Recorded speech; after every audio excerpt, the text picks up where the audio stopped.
now starting. Oh, all right.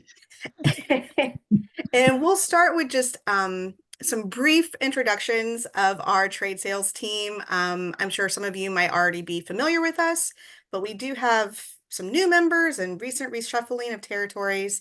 So we thought it would be helpful to start with who we are. So with that in mind, I'm going to show an updated map of our sort of reassigned territories that kind of shifted earlier this year. So again, my name is Amy Dispennett. I am the Eastern Trade Sales Rep for indie booksellers. You can see the states that I cover in orange on the map. I joined IPG, about a year ago, just shy of. But I've been in the book business for about 16 years. I was a former independent bookseller and events coordinator. And for 10 years, I ran a independent children's imprint. So I very much enjoy now. I've seen it from the bookseller side, the publisher side, and now I'm on the distributor sales side. So it's really nice to kind of see how all those pieces fit together. So that's a little bit about me, and then I'll turn it over to Travis. Hi, everybody. My name is Travis Hale, and I cover Central States. Just if you split the country into thirds, I'm the middle. I've been with IPG for about 6.5 years. I've been in this position since January. But prior to working in this position, I mostly worked with like publisher-facing stuff with our sales team. Um, I've met some of you and am looking forward to meeting more of you soon. And I'm excited to share some of these books with you all. And I will kick it over to Brianna. Hi. Hi, I'm Brianna. I apologize. I woke up with a sore throat this morning. But I am the Western Trade Sales Rep. I joined IPG in November. Previously to that, I had actually been at the Boulder Bookstore for a number of years. And I was a staff manager and did a lot of their book fairs. So I have a particular love for children's literature. But I am very excited to be working with IPG and getting to know all our different publishers. And I'm super excited about the summer titles we have today.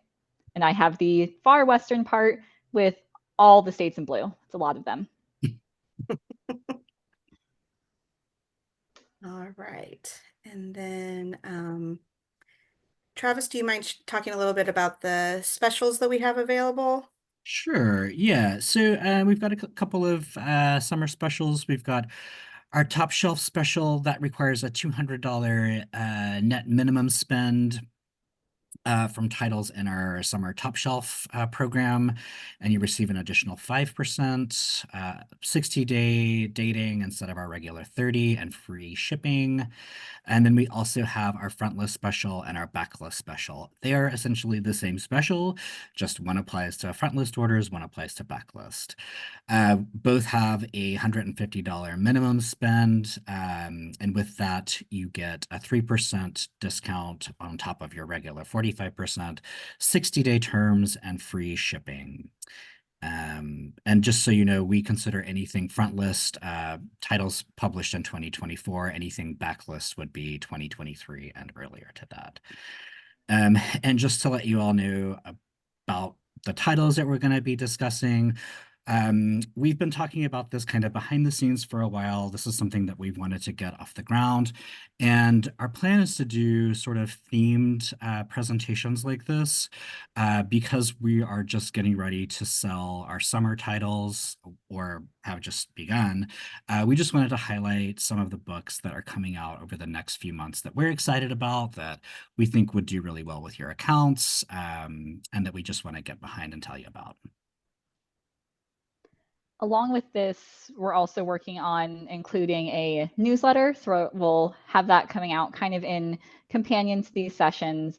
And so that will also have information about these Zoom sessions with our rep picks. But we also want to throw in some extra things in there, things like publisher spotlights, other book suggestions, other exciting things that are happening right now with IPG to keep everybody updated and in the loop with what's going on. And our next session will be at the end of May on May 29th at 2 p.m. CT, just like this one. And we'll be talking about LGBTQ plus titles to have on hand for Pride Month. Thank you. Yes, so our goal is to have these once a month, the last Wednesday of every month, always at 2 p.m. Central. So we're going to try to keep this consistent and also fun for everyone. Also, we do ask as best as possible if you could stay on mute during our presentations. Please ask any questions that you have in the chat. We will be monitoring that and answering them as we go. And then hopefully at the end of our presentation, there will be a little bit of time that we could open it up to discussion. So you can also, if need be, hold your comment or question until the end, and we'll get to you that way as well. So without further ado, I'm going to switch to our Edelweiss collection and share that with everyone. So just one moment while I make that switch.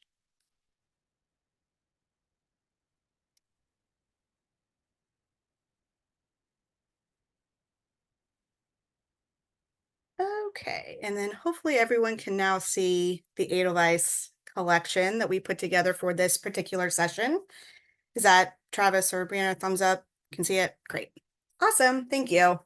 Yeah, and I just dropped that in the chat. So if anyone doesn't have access to it, you can open it there. Thank you, Travis.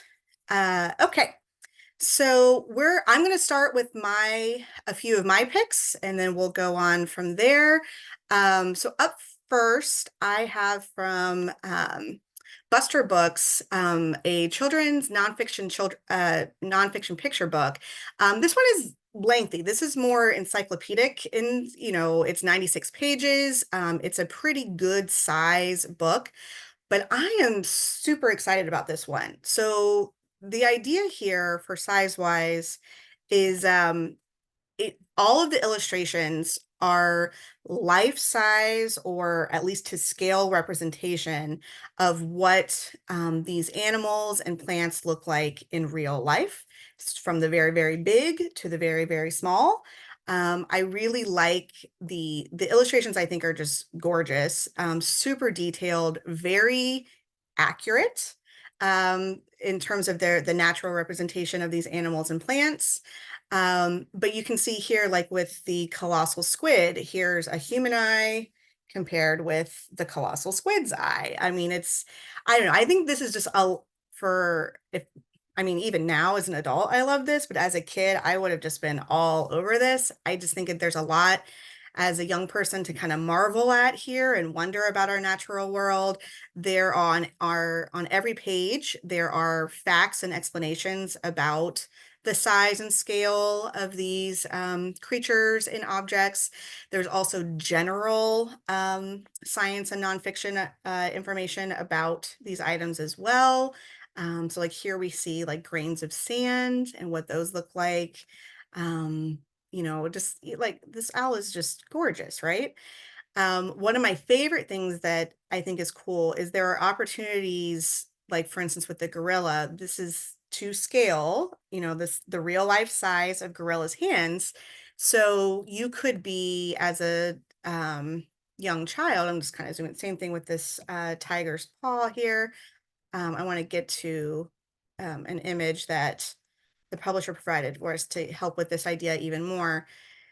Here is like a young reader kind of showing their hands in comparison with the gorilla hands. I just think that is so cool. Like, where else are you going to have that opportunity, really? I mean, here it is. I mean, that's scary, but with the teeth, I don't know. I think this is super cool, and I'm really excited about this one. And there's also a glossary in the book that has key terms and definitions, as well as measurement conversions that are found in the book. So there's just a lot of just really just cool science and STEM information here for young readers. I would put this at about ages 8 to 12, give or take, in terms of the text.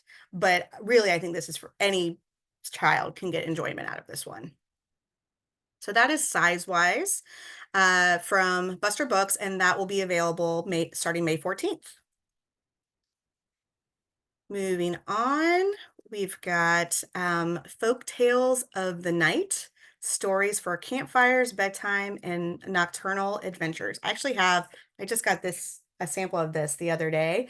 I love this. If you don't already know this about me, I'm a sucker for folk tales. I love it. I love the idea of myths and similar stories that kind of exist across cultures and millennia. I just think that's so cool.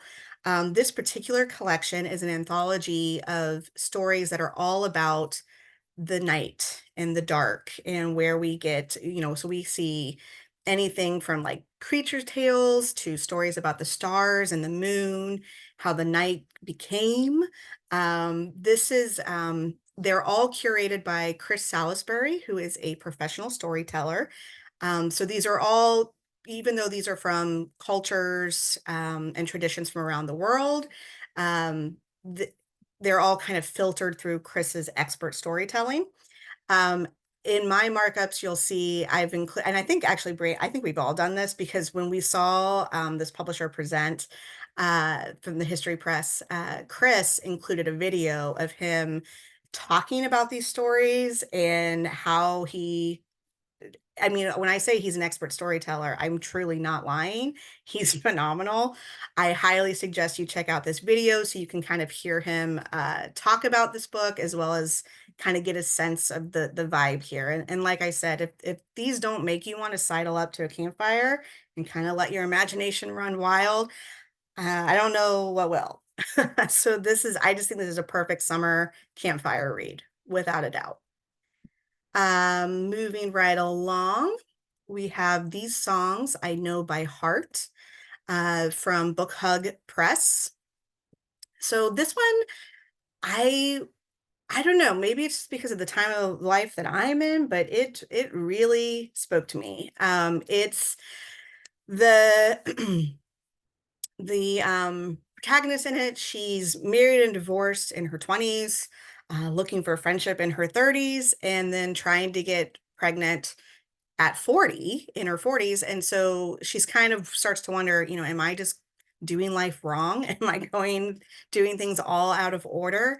So I just all of these stories, they're vignettes, and they kind of touch on the idea of like female friendship, stages of life that could include, where you maybe didn't think you would find yourself, like step parenting or IVF. And also just there's the pandemic isolation that we all kind of went through in one way or another. And it really just kind of hones in on those quiet moments between humans and kind of what makes a life, whether it's quote unquote in order or not. Ultimately, I think this book is pretty joyous and life affirming.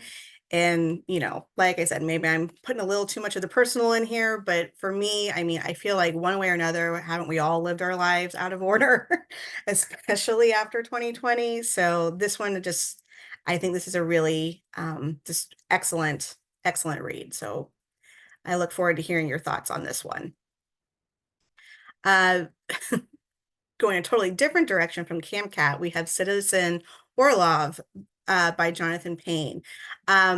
This is kind of it's got a starred review from PW. It's comic suspense, thriller slash sort of very reluctant spy, if you will.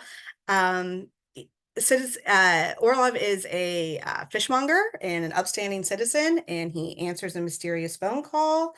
And then all of a sudden, he's thrown into this web of just espionage and mistaken identity and government, machinations that are, nefarious. So, as Orlov says, not every fishmonger can be a secret agent, but he's gonna try. I don't know how many of you are familiar with like the Bill Murray movie, The Man Who Knew Too Little, or even like the movie Being There. It's very much that kind of vibe of just going with the flow and finding yourself in extraordinary circumstances that maybe you don't quite get what's going on. But this is very funny, and it's also it's just a pretty fun spy thriller too. So this is a fun summer read, and I think you'll enjoy it. All right. I also, scrolling right along, All right. Speaking of a summer read, this is one of those mothers. This is from a publisher out of New Zealand, Allen and Unwin. This one is think very much like Leanne Moriarty's titles. It's that kind of sort of domestic turmoil where secrets are unearthed and sort of loyalties and trusts are threatened. In this particular story, it takes place in the residence. It takes place in a neighborhood called Point Heed. The residents are all super involved in their school. They're all great friends. Sometimes they cheat on their taxes, or maybe they fantasize about an affair or two, but they're mostly good, right? But then what happens is it comes to light that a local father, unnamed, his identity is kept um, anonymous. It's found out that a father is convicted of possession and also distribution of child pornography. And the community just kind of unravels from there. It's kind of the parent's worst nightmare of who can you trust. Not to get super weird and dark with it, but I just happened to see an article today even about parents wondering about, is the idea of like a sleepover for children and slumber parties, is that dead? Because like, who can you trust? You don't know who's going to be at the house. So this is very much like I said, sort of a domestic um, upheaval of who can you trust in a close-knit neighborhood, really. I think this is, I don't know if fun is the right word, but it's definitely that sort of summer blockbuster read. One of those mothers. This next one is maybe my favorite for the season. So this is Baseball, the movie. This is from Triumph Books. I have this one already, and I read it in I don't know, an hour. It felt like I absolutely love it. It's perfect for baseball fans or movie fans, especially if you, like me, happen to be both. It's a dive into everything that makes baseball and baseball movies so enthralling. So we're talking the tradition, the myths and the lore of the game, a shot at greatness. Um, this is what I also like about this book is like it touches on, really well-known classic baseball movies like A League of Their Own, Field of Dreams, Bull Durham, The Sandlot, Rookie of the Year, my favorite, along with A League of Their Own. But what I like about it is it's not just, oh, hey, here's a recap of the film. It gets into what does this particular film say about the game and how the game has changed and progressed with um, Hollywood. It also kind of talks about hits and misses with these films, missed opportunities. So this is a really nice work of film criticism as well. There's a quote on the cover from Ben Makowitz, who's like a host of Turner Classic Movies. So it really kind of situates the baseball movie in sort of the larger, what is its role or value to just film in general. Like I said, I think this is a uh, great book for the summer, and can, as more and more as the baseball season goes on, I think this will garner interest for anyone, whether they watch baseball in a ballpark or a movie theater. And then I think, oh yeah, so this next one, he seemed normal. I absolutely love the cover of this one, first of all. I think it's hilarious. But this is all kind of a memoir of online dating. Um, like I said, he seemed normal, don't they all, right? So this is a funny and heartwarming journey through the perils of online dating. Author Mary Gullah shares her search for what she deems a manicorn. So the perfect guy for her. This is like talking with your best friend, where she's kind of going into these dates and the men who made them in one way or another, pretty unforgettable. She has kind of nicknames for all of the guys she's going on dates with, which is a lot of fun. But she also kind of gets into like her own anxiety and mental health a little bit, and how the online dating scene maybe does or doesn't kind of add to that or compound those insecurities and the anxieties that she has. So, I think this is a super fun read, light, frothy, but it is rooted in, like I said, some real anxiety of, am I enough? Is it me? Is it them? So this one was a lot of fun. And I think just purely from like judging a book from the cover, I think this will catch a lot of eyes on your shelf. So this is He Seemed Normal. And last for me is the Horror Omnibus. This is from Fingerprint Publishing. I'm just going to briefly kind of give a shout out to this publisher in general. They have a couple kind of imprints. There's Fingerprint, Wonder House, Prakash. I think probably a lot. Brianna and Travis and I have been talking about those, I know, in a lot of our sales calls. They're new to IPG. They have really excellent packaging of sort of well-known classics, among other things, but they're also this book, which has a super gorgeous, I think, cover and a great addition to horror, which is really having your horror collection, which is really having a moment. It's 688 pages, but its list price is $12.99. So these are super movable. Just like I said, great packaging of classics. This one in particular is sort of a complete collection of the works of H.P. Lovecraft. Kind of a collector's dream if they're into horror. Stephen King and um, a lot of well-known horror writers of today got a lot of their inspiration from H.P. Lovecraft in terms of just his overall vibe and ambience of his stories, not necessarily the writing, which can be a little dense, but it's more just that eeriness, that spine chilling, the cosmic horror, the idea that maybe in the grand scheme of things, humanity doesn't mean all that much and could be wiped away with just the sweep of, an alien's hand or an angry god that we don't know about yet. This one features, like I said, a lot of his finest works all in one volume. So again, great collection edition for your horror sections. It features, his well-known works like The Call of Cthulhu and some others. So for anyone that's into horror and sort of the genesis of cosmic horror in particular, I think this is a great addition. So I think those are all the ones that I have, and we're going to switch it over to Travis. I think you're up next. So I'm going to go ahead and mute myself. Thanks, Amy. Those are some great picks. Yeah, I think it was kind of hard picking each of us our titles because I wanted to make sure that I didn't take all the good ones. But there's plenty of good to go around. So I think we all had some really great titles. First up for me is Caliban Shrieks. This is an amazing lost classic of working class literature that was rediscovered in Manchester's working class movement library by bartender slash writer slash go-go dancer Jack Chadwick.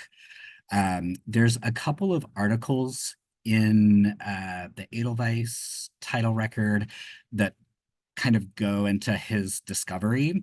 And he also has written a really great intro talking about his finding of this book, tracking down the owner of the rights and getting them to republish it. So this book is partly semi-autobiographical, it's part political screed, and it tells the tale of Hilton's early life. So Jack Hilton was born into poverty in 1900 in England. He started working at the age of 11. He fought in World War I, lived as a vagabond, worked a series of odd jobs before joining the National Unemployed Workers Movement. He was imprisoned briefly following a protest with the NUWM, the National Unemployed Workers Movement, but he was released on the condition that he not speak in public for 3 years. So he wrote this instead. What I like about it is that it offers a unique and unflinching look at what it was like to live in poverty in England in the first third of the 20th century. And when it came out, it was reviewed positively by both George Orwell and W.H. Auden for its proud but critical depictions of working class people in settings primarily in Lancashire, where Jack Hilton was from. He wrote a few more books after this came out, but then kind of fell into obscurity and quit writing when he became disillusioned by the elitism of the London literary scene. He went back to working as a plasterer, which he continued to do for the rest of his life. He died in 1983. But I think that why it's important and why you should have it on your shelves is that many of the things that he discusses, people are still facing today, like wage inequality, unjust and unsafe working conditions, the deployment of propaganda to shore up support for a war, political infighting. He has a really kind of funny chapter on his local communist party. He talks about there's 12 members of the Communist Party in his town, but there's 20 subcommittees, and any decision that they make has to go through all of them. I feel like his writing still resonates. It's written in a very particular, I wouldn't say difficult, but challenging dialect. But I don't think that that's necessarily something that's going to turn readers off. I really liked reading this book. I thought it was very cool. Next up, I've got a lot of visual aids today. This is On the Edge, 100 Years of Hindi Fiction on Same-Sex Desire, edited by Ruth Vanita. And this comes to us from Penguin Random House, India. This is a collection of stories and fragments from novels that depict queer desire and relationships in India over the last century.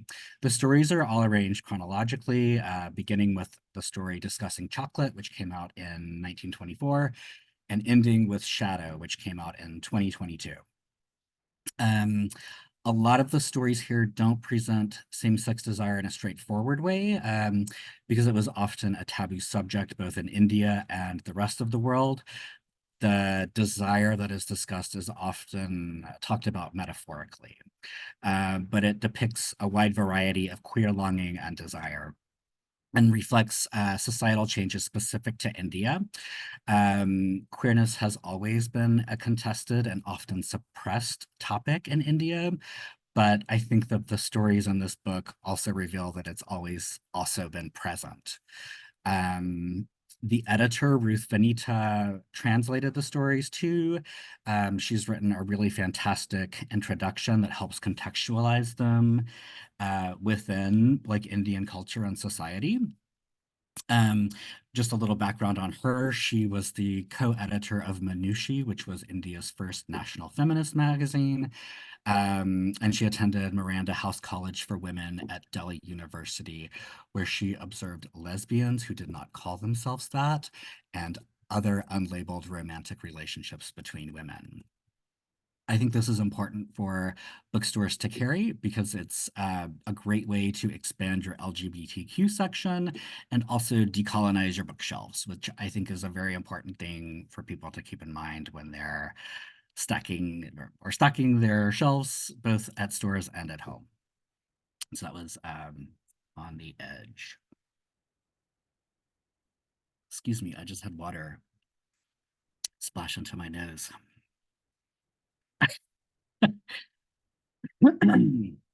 Okay, next up is My Name is Sita by B. Viennan from Sandorf Passage. Sandorf has been on our list for about 3 years now, and I think 2024 is going to be their biggest year yet. They publish literature and translation specifically, and this is from their website, work that creates a prismatic perspective on what it means to live in a globalized world. Some of you might be familiar with The Case of Jem, which came out earlier this year. That's been their best-selling title so far. So a little bit about My Name is Sita.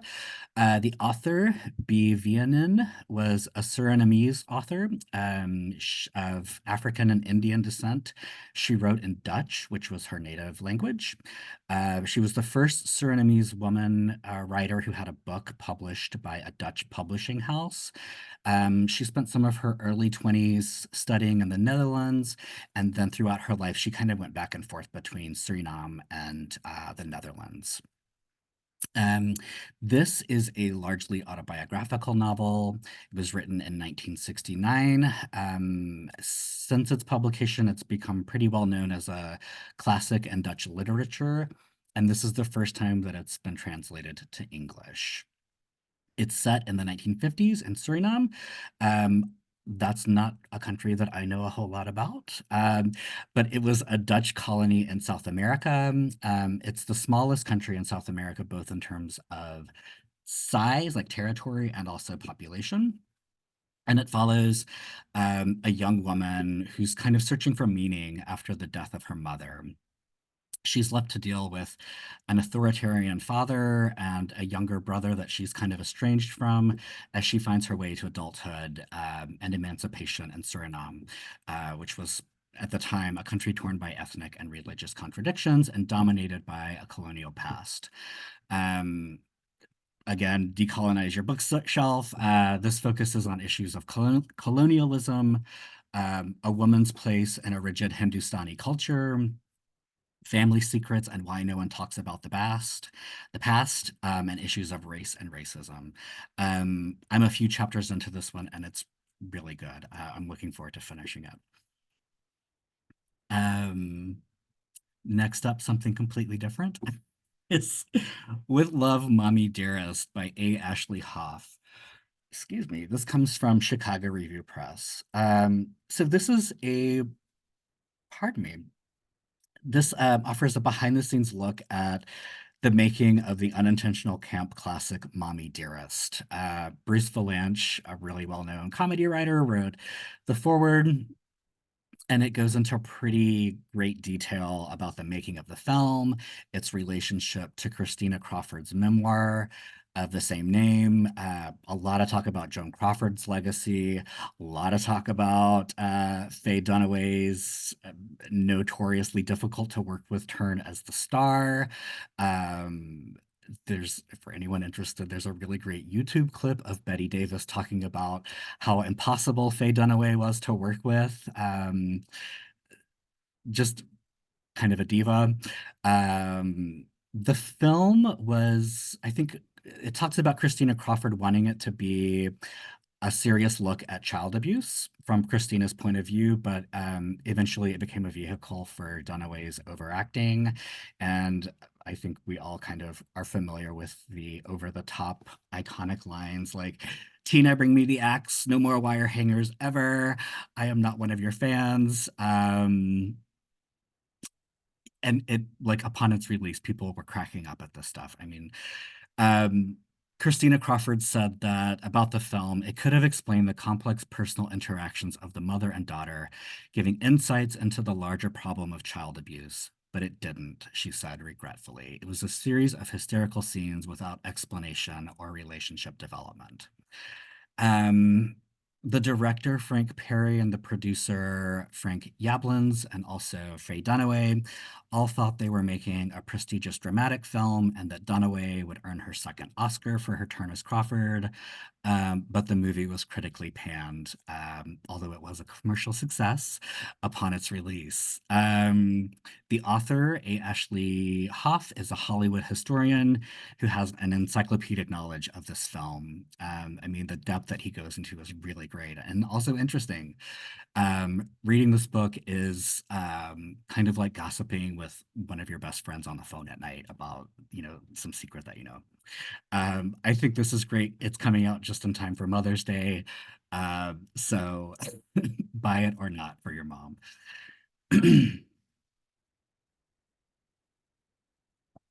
And let's see, next up, The Best Things in Life Are Cheese by Ellie and Sam Stead. This comes to us from Pan Macmillan, Australia. I want to start off by just apologizing to anyone who's vegan or lactose intolerant on the call. Um, I'm not, and I love cheese. And this is a really lovely guide to all things cheese. It includes information on how it's made, where it comes from, how to buy it and store it, how to pair it with wine and other drinks. It includes tips on creating the perfect cheese board. Thank you for showing those interiors. It also goes into depth discussing the different types of cheeses. They're categorized here as rindless, bloomies, blues, stinkers, and firm. And the last third is filled with some deliciously cheese-tastic recipes. The recipes are organized by occasion. So you have brunch, mates and dates, midnight snackies, slow Sundays, and sweetie treaties. Um, I just want to highlight that there are metric measurements throughout, but it does include a helpful conversion chart for easy reference at the back, along with a helpful glossary called Curd Nerd Terms. The authors are the Stud siblings, Ellie and Sam. They come from a very cheesy family. Their father is pretty well known as an international cheese expert. His name is Will Stud. They joke that there's probably more brie than blood running through their veins. And their depth of knowledge and sense of humor come through really vividly in this book. It works really well as an intro for someone who doesn't know anything about cheese, but includes a lot of in-depth information that people with more knowledge would find helpful. Throughout, it's filled with gorgeous, mouth-watering pictures. I've reached out to the publisher to get some more interiors on Edelweiss because I think those will really help.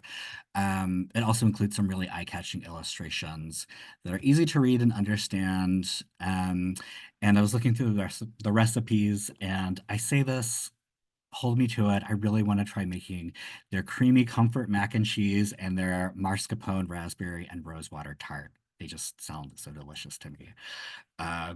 So yeah, that's cheese. Next up, I have, where is it? I've got another sample. Gordon, the meanest goose on earth. Okay, everybody knows that geese are the biggest jerks in the bird kingdom, but Gordon is truly the meanest goose of all. I mean, he's really bad. He spends a lot of his time bullying other geese at the Meanest Goose Society meetings that he attends. And the first thing he does in the morning is he makes a list of all the mean things he's going to do that day, like give wrong directions, tip over ice creams, stomp on sandcastles, shout at a baby, shout at old people, punch a shark. He's excellent at being mean. I think we've established that. Until Anthony the Piglet gives him a flower. And that totally upends Gordon's view of the world. He stays up all night thinking about it. Why did Anthony the Piglet give me this flower?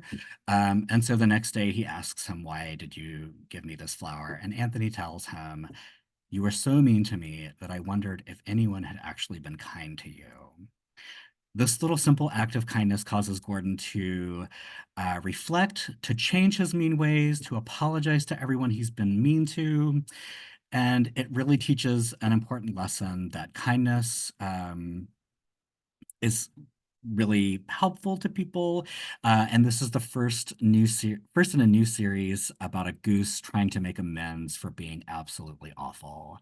It is hilarious and touching in a way that I totally did not expect, and I really love this book.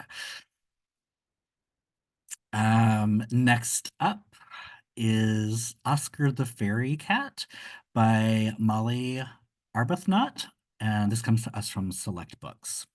This is a really charming picture book about a cat trying to fit in on a ferry after he gets separated from his family on vacation. While he's there, he meets a number of characters along the way, excuse me, including Sammy the Seagull, Robert the Rat, Charlie the Chef, and Colin the Ferry Captain. And he tries out different roles, like being, maybe I can also be a fairy bird or a fairy rat.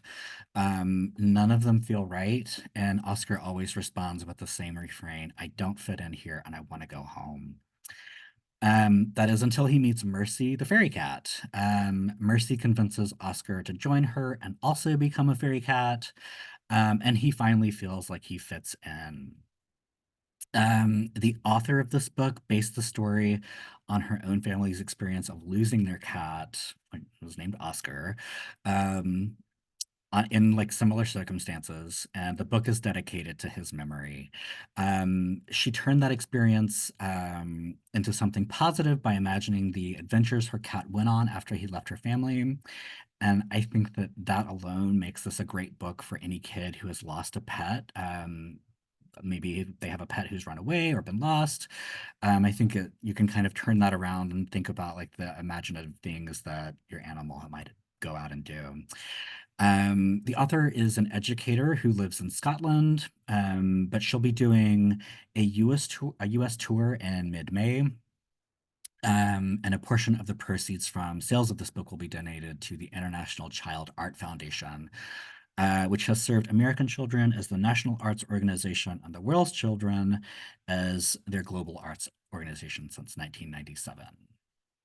And that is Oscar the Fairy Cat, and that is my last title. So I'm going to send this over to Brianna. Thanks, everybody. Hello. All right, so The Last Witch of Scotland is historical fiction about witch burnings that just hits all the right notes.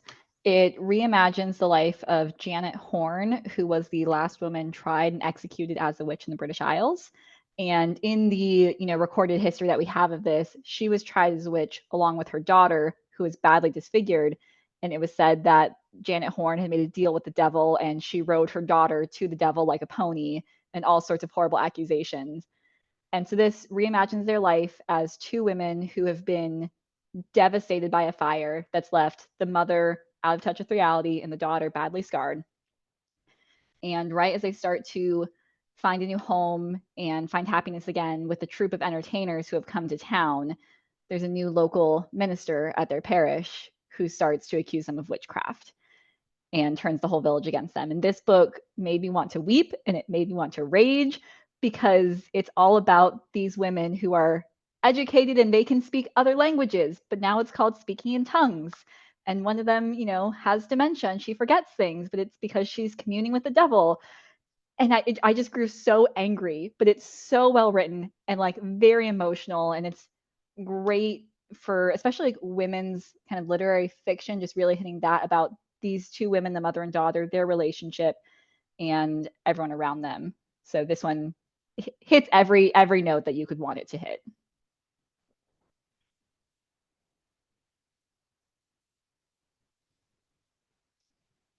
So Mammoth was actually on Travis's list.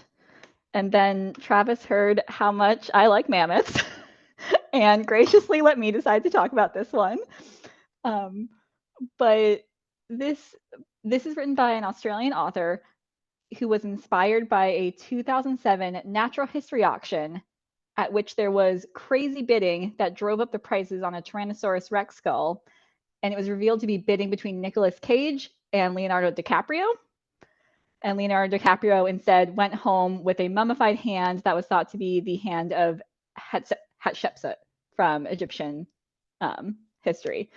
So inspired by that, this is all about this collection of skeletons and antiques at a natural history auction and how they came to be there. And so the story is narrated by Mammoth, who is the 13,000-year-old extinct mammoth. And he tells you his story of being a mammoth on the steppes in terms of the Ice Age, but then also when he was unburied in the 1700s in America. And kind of that's when he came back to consciousness as a spirit attached to his bones, and kind of his journeys where all his bones went there. So this is great because it's also a journey through history, because you're hearing not only about the imagine of the Ice Age, but you're going through American history, all from President Jefferson's obsession with finding megafauna to prove that we are just as great as France. And the mammoth bones travel to Ireland. So he witnesses the Irish Rebellion of 1803. They come back to America, and in an effort to sell his bones to Lewis and Clark, one of the characters then takes his molar with her down the river. So you also see all of her journey across America. So it's lots of fun, lots of history, and the narrator's voice as a mammoth is everything I could want from an extinct mammoth narrating a voice, like very grand. He loves the sound of his voice, and everybody else is just kind of like, dude, are you serious? Like that didn't really happen. And so lots of interruptions from the other creatures who are there, but very fun, history, you will laugh your way through this one, even if you are not obsessed with mammoths like I am.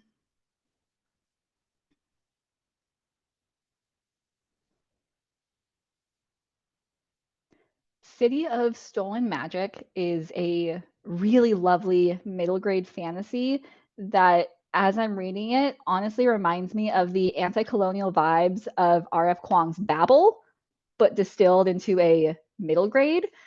And so the main character is in India, that is being colonized by Imperial British, and she has magic. And she's really good at, quick and easy magic where she just wiggles her fingers and things change. And her mother makes her hide that magic in favor of these slower charms that her mother writes out on paper.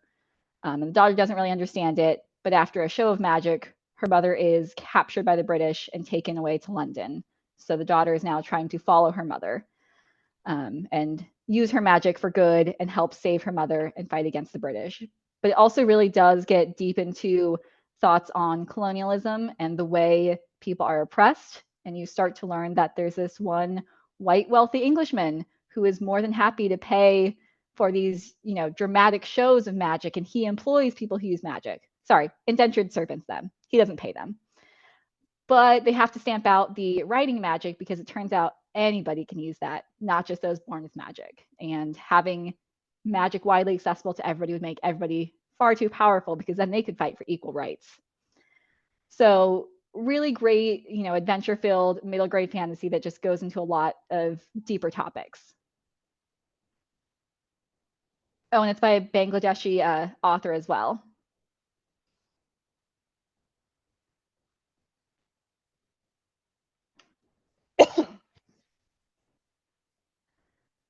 Human Being is a really fascinating nonfiction about the skills we're losing to technology. And I loved reading this one because it really dives deep. So it's 12 skills, but it breaks out into like these bigger, grander topics. So you can see it's about things like navigation and sleep and time, and how we have lost those. But in each chapter, it breaks it down with a very, very specific instances. Like it talks about Polynesian seafarers using wayfinding for navigation and how we can't get to the grocery store without GPS now. Or it talks about in the chapter about what we've lost for reading, it talks about in Shakespeare times and Renaissance times how, it gives two specific examples, like Shakespeare and the mathematician John Dee, who, their ability to read multiple texts and synthesize that. And they're different. The way that annotating was so commonplace back then, as opposed to us skimming an article to decide whether or not it's actually worth going back and reading in depth. So it really dives deep into these. It's a nice mix of popular science. So it gets into some like easy to digest facts and numbers, but it also does a deep dive into history as it pulls out these specific people and skills and time. And it also is filled with little action tips of ways that you can reclaim these skills. So, for reclaiming navigation, it talks about, instead of relying on your GPS all the time, get lost in your own town, like set out on foot and just learn what things look like on the ground, or let yourself use your GPS to get someplace, but you have to get yourself back. So you learn to pay attention to your surroundings. So very fun, thoughtful read. I'm going to keep going back to this and looking at different chapters over again because I loved everything it had to say.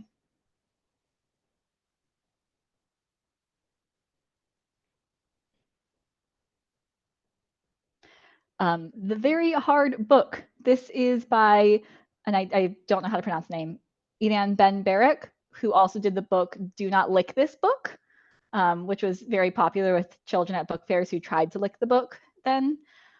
But The Very Hard Book is the answer to a question that I know everybody has been thinking. How do we teach kindergartners about Plato's allegory of the cave? And so this is a book all about metacognition, all about thoughts. So it asks fun questions in The Very Hard Book to make kids think about thinking. Kind of like, think about yourself like not being where you are, or dig half a hole. And the Plato's allegory of the cave reference is, wake up now. But you can't wake up if you're already awake. And so it's a very fun read that just kind of asks you to do weird, bendy things with your mind. Like great interactive read as you go through and just prompting lots of discussion. And then at the back of the book, there is a little gallery that kind of has all these pieces of artwork, and it explains what the deeper metacognition concept is. If it's a reference from Plato's allegory of the cave, or why you can't think about dropping something by accident. So it's nice and fun, but also like has some deeper thoughts in there. But a great read, and the little, I think they might be neurons. They're very cute.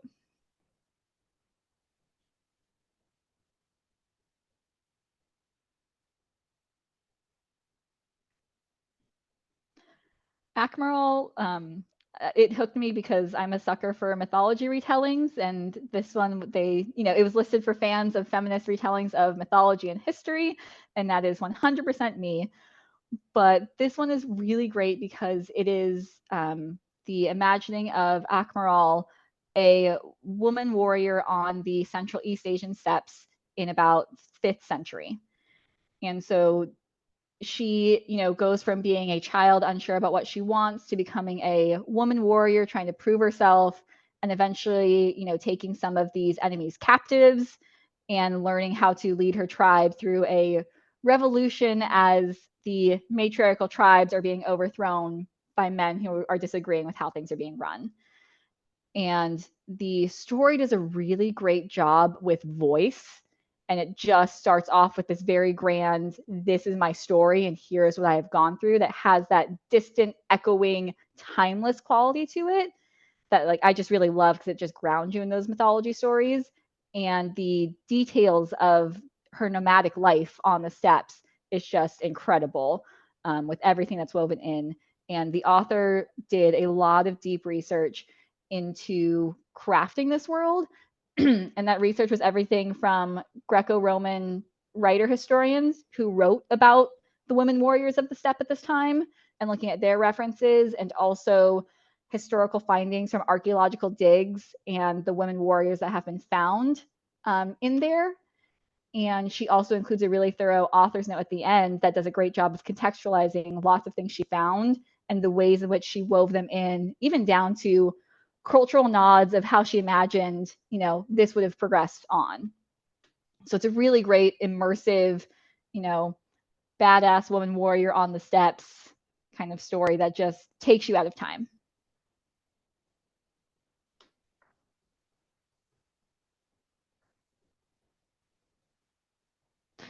The Law of Birthdays. I think this is just an adorable story that I love to read, but the publisher Cardinal Rule Press does a lot of really thoughtful and realistic children's books about different issues or different things to talk about with your kids. And so this is a story about choice, but it is a also hilarious story where the king decrees that on his birthday, everyone must eat cake. And he is completely befuddled when one girl insists that she does not want cake and she should not have to eat cake. And so as the two of them argue back and forth, and she throws logic in his face of, why would you do that? And what if the law was that no one could eat cake on your birthday? The king kind of realizes that maybe everyone should have a choice, and that she's allowed to choose that she doesn't want to eat cake. And it does end with her deciding to eat cake because she's also allowed to change her mind. But she does want a vegan cake, please. So she would not like that cheese book. But it's very fun. I love the colorful illustrations. So it's a great read aloud as you listen to this kid arguing with a king. But if you want to get into a deeper discussion about choice, there's also lots of thoughtful reading materials kind of at the front and the back of the book, both with questions to prompt discussions with children about what they thought, or what choices they make and what they would do. And then other things in the back about kind of for parents and educators about the kinds of decisions children have to face and how many decisions they face in a day. So nice and thoughtful, but also just very funny, and it makes you want cake.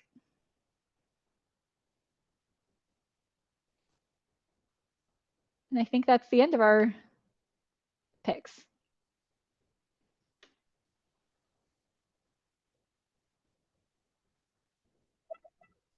Yes. I think that is all of the ones we had to share with you today.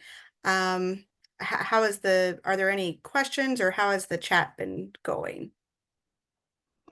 I don't think there's any questions left over from the chat. Yeah, Perfect. there were a couple, but we addressed them all. So again, our goal is to do these once a month, always the last Wednesday, not necessarily the fourth Wednesday, the last Wednesday of every month at 2 p.m. Central. Next month, we'll again be talking about some LGBTQ plus titles to have on hand for Pride Month if you don't already. Um, we also just want to um, there we go. Can you all see that? The thank you? Okay. Sorry, my computer froze for a second. We also, of course, wanted to thank you for joining us. You can see all of our contact information here. Again, I'm Amy and I cover the Eastern US. I'm Travis. I do Central States. And I'm Brianna, and I'm in the West. Yes, we all three of us recently started our own Instagrams too. You can see those accounts as well. I'm at Amy Talks Books. I'm at Indie Book Wrap. And I'm Brianna Reps Books. So you can feel free to follow us if you haven't gotten enough. You can see our rep picks there. Some, we do title spotlights. We showcase bookstores when we're out visiting. So those are fun accounts that we're just kind of just started. But they're, we would welcome the follow. And then again, we'll start having newsletters that go out the first month or the first Wednesday of every month. That'll kind of recap what we discussed here. It'll have the sign up links for the next session, should you want to join us, links to our Edelweiss collections, news about where you can find us, like for instance, if we'll be at regional trade shows or Children's Institute, general IPG news, all of that great stuff. So now that we have a full team and we're here, we're excited to be, really engaged with you all. So feel free to let us know what you'd like to see in these sessions too. If there's particular themes or books that you're on the hunt for, we can kind of start catering towards that in some future sessions. If you need to, for me at least, I encourage you to reach out to me to schedule sales call sessions. Underneath my email signature, there's a link to just book directly in my calendar if you'd like to do that.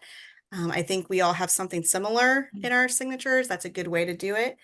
So yeah, if there's not any other questions or comments, I'll open the floor for a minute in case anyone has something they'd like to say. I think there was a question. I just answered it. Caleb had asked if it's better for like regular backlist order, is it better to send them to us or to orders at? And I just said to us so that we can make sure that you're getting any available promos apply, that you're getting the best deal on those books. Yeah. Yep. I would agree. Anything else? I hope you all have a fantastic independent bookstore day. Yes. This weekend I'm gonna be out. I'm gonna try to not overdo it, but I will be joining some bookstores in Chicago. Yes. Enjoy. I know that's a lot of hard work. So I hope you have busy, happy, successful independent bookstore days for all of you. All right, well, we'll end it here. And again, thank you for joining us. There'll be a recording of this that'll come out in next week's newsletter, but you're welcome to follow us or email us for more. So, thank you. Thank you. Hey, everybody. Thanks.